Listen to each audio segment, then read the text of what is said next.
You've felt it, haven't you? That strange weight in the air. Like someone's spirit has been brushing against yours, silently and invisibly, as if his thoughts were reaching out to you in secret.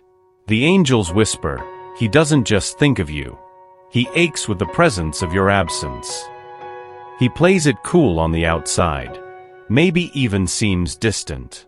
But inside, there's a story unfolding, and you are at the center of it. This man, the one who's always caught between silence and surrender, has built walls so high that even he doesn't remember what lies behind them anymore. But you are the crack in his armor. You didn't mean to awaken him. You weren't even trying. You simply existed. Present. Real. A light in the flesh. And it changed everything.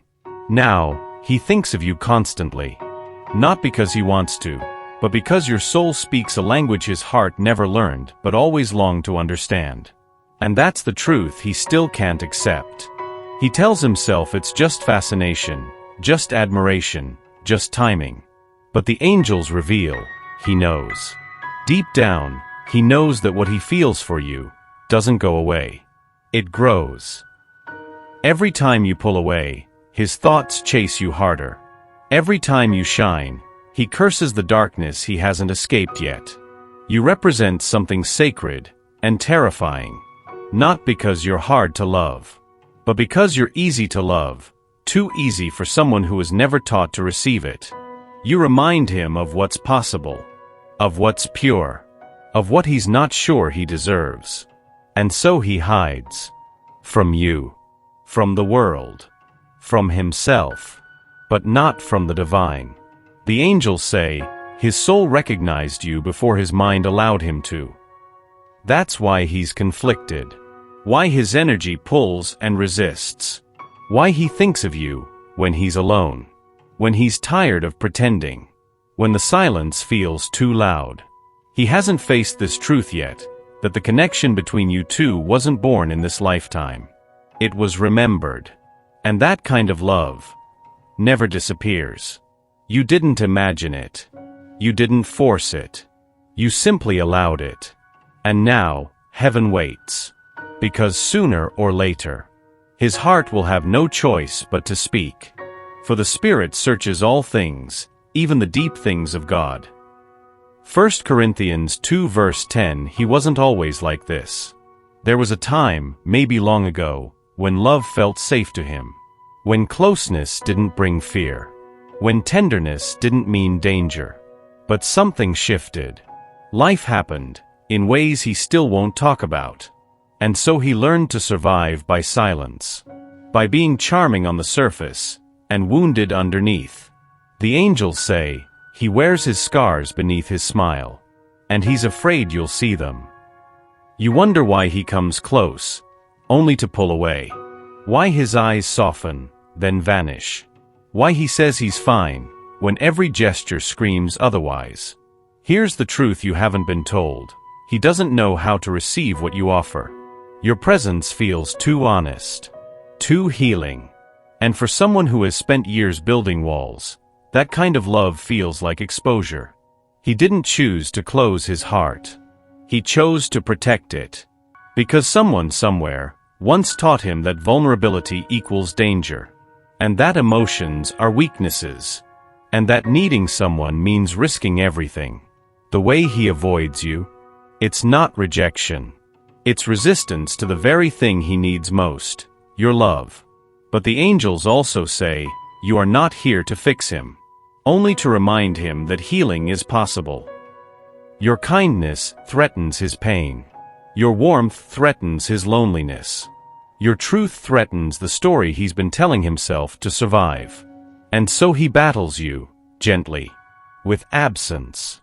With avoidance. With contradiction. But don't mistake that for indifference. He feels it. All of it. Every time you look at him and see more, he feels something inside unravel. That unraveling? It's his heart trying to remember how to open. And on some nights, when he lets his guard down, when the world is quiet, he almost reaches for you. But then the fear returns. He's afraid you'll see the places in him that still ache. Afraid you'll touch what no one else dared to. Afraid that if he lets you in, you'll leave. Because that's what pain taught him, that even love disappears. But love, real love, stays. Even in silence. Especially in silence. And that, dear soul, is what your presence whispers to him every day. You've given so much of yourself in quiet ways. The way you listen, even when no one asks how you are. The way you hope, even when he gives you half-truths. The way you stay, even when your spirit whispers that you're tired. The angels say, she forgets herself, in the name of love. But they see the moments you've dimmed your light to make space for someone else's shadows. They see the times you smiled through uncertainty. The silent prayers you've sent, asking not for attention, but for clarity. And now they ask you something sacred. What if your heart doesn't need to wait to be chosen, to be cared for? You were never meant to pour from an empty vessel. And this connection, as divine as it is, was never meant to erase you. He's on a journey. But so are you. And just because he doesn't know how to hold your light doesn't mean you were born to dim it. You carry a fire. A gentleness that heals. But that gift is not only for him. It's for you. There's a kind of love that nurtures both. And you deserve to feel that too, not just give it. The angels whisper, your energy is sacred. Protect it like a prayer. It's okay to love him. It's okay to hope. But it's also okay to rest. To put your hand on your heart and say, I choose me, not instead of you but alongside you. Because the kind of love that lasts starts with the one you give yourself. So tonight, light a candle for yourself. Wrap your own arms around your longing. And remember, you're not waiting for love. You are love. In motion. In breath. In presence. And the one who's meant to stand beside that kind of love will find their way. When you stop abandoning yourself, you become impossible to lose. He didn't expect you. Not your light. Not your depth. Not your stillness that reflects everything he's tried to escape. And now, he sees himself through your eyes, and it terrifies him. The angels say, she is not just a woman to him. She is a mirror. When you speak with grace, he remembers the words he never said. When you forgive easily, he remembers the grudges he still holds. When you love without trying, he realizes how much he's feared being loved for who he really is. You didn't mean to become his reflection, but your soul stood in front of his, and suddenly, he had no place left to hide. That's why he pulls away. Not because you did anything wrong, but because your presence brings everything unresolved to the surface. He sees his own pain in your kindness, his own hesitation in your patience, his own longing in your gaze. And for someone who's lived behind emotional walls, that kind of clarity is both divine and disorienting. The angels whisper, she reminds him of everything he buried. And still, she stays. You've become the space where truth echoes back at him. And some days, it's too much. Too loud. Too intimate. Too unfiltered. But that doesn't mean you're too much. It means you are exactly what his soul asked for, even when his mind can't accept it. He wants to come closer. He just doesn't know if he can bear being seen. You see the parts of him that others ignored. And you love the places in him that even he rejects. That's your power. And that's also why he runs. But even in the running, he's watching. Not with his eyes, but with his heart. Because deep down, he knows, no one else has ever looked at him the way you do. Not as broken. Not as perfect. But as whole. And maybe, just maybe, that's the most healing thing of all. Something has shifted. You may not see it yet, but in the quiet corners of his being, something ancient is stirring. The angels say, he is waking up. And you were the bell that called his soul back. It started with a moment. A glance. A stillness. A feeling he couldn't explain. and couldn't forget. And now, when he closes his eyes, you're not just a memory. You're a presence. A light. He thinks of you when the world goes silent. When the noise dies down and his heart has space to speak. He doesn't talk about it, but he feels it. And feelings, dear soul, are how awakenings begin. He's beginning to notice the little things. How your laugh lingers in his chest. How your absence tastes like longing. How his thoughts pull toward you like the tide to the moon. This isn't coincidence. It's recognition. The angels show him watching from a distance, not out of disinterest, but out of reverence. Because when someone has lived half asleep, waking up hurts. It stings. It breaks the old stories wide open. But it also reveals something new, a world where love doesn't have to be earned through pain. A world where he is safe to feel. He's not there yet, but he's closer. Each thought of you is a thread pulling him toward truth. Each dream, each ache, each pause in his day, is spirit whispering, she is your mirror, your medicine, your map. And slowly, the resistance fades. Not completely, but enough for the light to slip in. You may not see it in his words, but if you look closely, in the way he lingers, the way he softens, you'll feel it. His soul is opening, not because you pushed, but because you shined. And that is how love begins to bloom.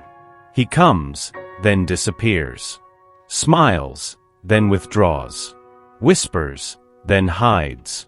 And every time, it leaves you asking the same question. Why does he keep coming back if he's not ready to stay? The angels say, because you are both comfort and confrontation. And that is not easy to bear. You stir something in him, something he doesn't know how to hold.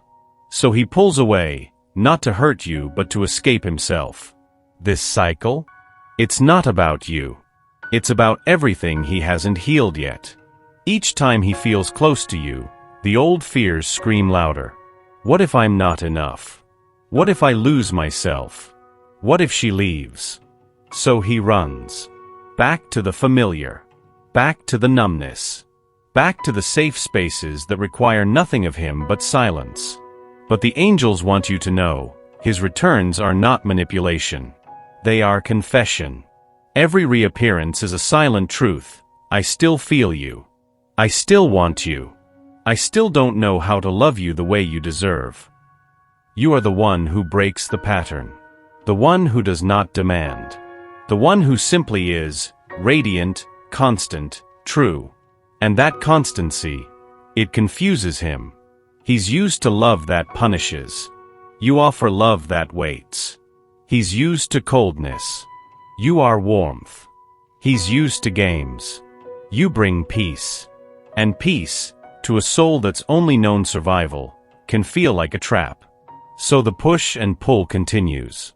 Not because he doesn't care, but because caring this much is terrifying.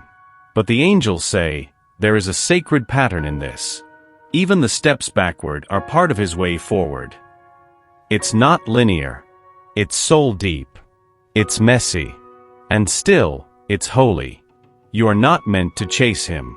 Only to stand in your truth. Unmoved. Open. Whole. He will return again. Because love like yours doesn't fade. It echoes. And eventually, the echoes become his guide home. He may never say it out loud. He may never admit how your love has become the place where his soul breathes again. But the angels know. And they say, she heals him, just by being. You've touched wounds in him that no one dared to look at. Not with questions. Not with pressure. Just with presence. You see the brokenness, and you don't flinch. You love, even when he's guarded. You stay soft, even when he shuts down. And that is the most radical medicine of all. Because for someone who has armored his heart for so long, your softness is a storm. Not one that destroys, but one that awakens. Every moment you chose compassion over control, silence over chasing, prayer over panic. You rewrote something inside him. Not because you were trying to fix him, but because you never stopped seeing him whole. The angels show his soul leaning toward you, like flowers toward sunlight. Not always consciously, not always willingly, but instinctively. He feels safe in your energy, safe enough to unravel, safe enough to let old stories fall apart. And that safety? It's rare. It's sacred. It's love in its purest form. You may wonder if your love is enough. But the truth is, it's already doing the work no one else could. Not through grand gestures, but through your gentleness, your faith, your refusal to turn away when he's most unlovable. Love like that doesn't ask for proof. It becomes the proof. The angels whisper, your love is not loud. It is lasting. And it is healing him, cell by soul. He may resist. He may retreat. But every time he does, a part of him misses the light you bring. He won't always thank you. He may never fully understand. But you will feel it. In the quiet ways he softens. In the tiny ways he begins to show up. In the moments he looks at you like you're the first safe place he's ever known. That's when you'll know, the medicine is working. There is nothing accidental about this. Not the timing. Not the connection. Not the ache. The angels say, this was written before time remembered itself. You were placed in his life as a divine interruption. Not to complete him, but to remind him of who he was before the world taught him to forget. You are not just a chapter in his story. You are a turning point. And even if he doesn't understand it yet, even if his ego resists and his logic argues, his soul knows. He may call it coincidence. He may call it confusion. But you call it what it is, sacred alignment. The signs were there from the beginning. The way you felt him before you knew him. The peace in his chaos. The electricity in your silence. He doesn't always show it. But when he's still, when his distractions fall away, he feels the pull too. He dreams about you. He hears your name in strange places. He sees reminders of you when he's trying hardest to forget. That's not random. That's guidance. The angels are working, not only with him, but through him. Each delay, each return, each silence has been crafted to shape something deeper. It's not punishment. It's preparation. The angels are aligning both of your journeys, so that when the timing unfolds, there will be no more running. Only arriving. This isn't about control, or waiting, or fixing. It's about trusting that what is divinely orchestrated will not be lost. Trust in the Lord with all your heart and lean not on your own understanding. Proverbs 3 verse 5, that is your anchor. Because even when it doesn't make sense, even when the pieces feel scattered, heaven sees the whole picture. And in that picture, you are not alone. You are never forgotten. You are part of something eternal. You always were. There is a door in his heart, and it has your name on it. But his hand hesitates on the handle. Not because he doesn't feel, but because feeling for him has always come with loss. The angels say, he longs to be known, but he fears what knowing will cost. You see him, not the version he shows, not the mask. You see the boy beneath the man, the one who was told somewhere along the way that softness is danger. And so, even now, when his soul aches for closeness, he flinches. Because closeness means exposure, and exposure means risk. He wants to open up. He wants to trust you with his truth.